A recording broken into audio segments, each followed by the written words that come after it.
And you know, one of the big questions many people are asking right now, when will this pandemic be over? Well, for the first time, the Murphy administration is setting a threshold for that to happen.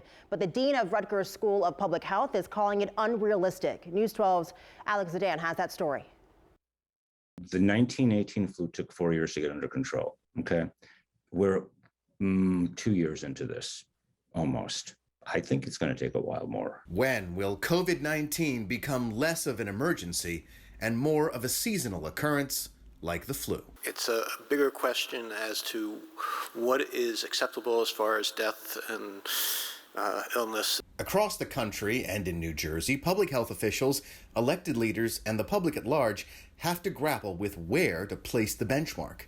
How much suffering and even death from COVID will we accept to allow life to essentially go back to normal? It's easy to say this will be eventually manageable, but the distance between today and that and the complexities between today and that should not be underestimated. State health officials say New Jersey is on track to lose between 4,000 and 5,000 residents this year due to COVID.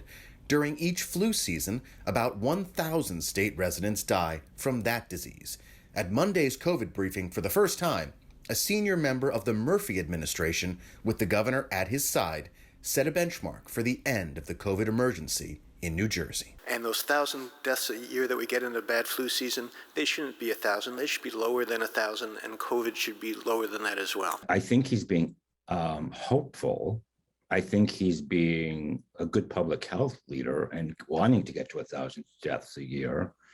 I mean, obviously we want zero, but I don't think it's realistic. Dr. Perry Halkitis is the dean of Rutgers School of Public Health and says to expect masking and checking vaccination status at least through the end of this year. Until such point that the little children who are vulnerable, like the 2-year-olds, can be protected, we're going to have to be doing these things till everybody who wants to be protected can be protected. Alex Zidane, News 12, New Jersey. And Dr. Halkitis believes it'll be the summer of 2022 when things finally look like they're getting back to normal.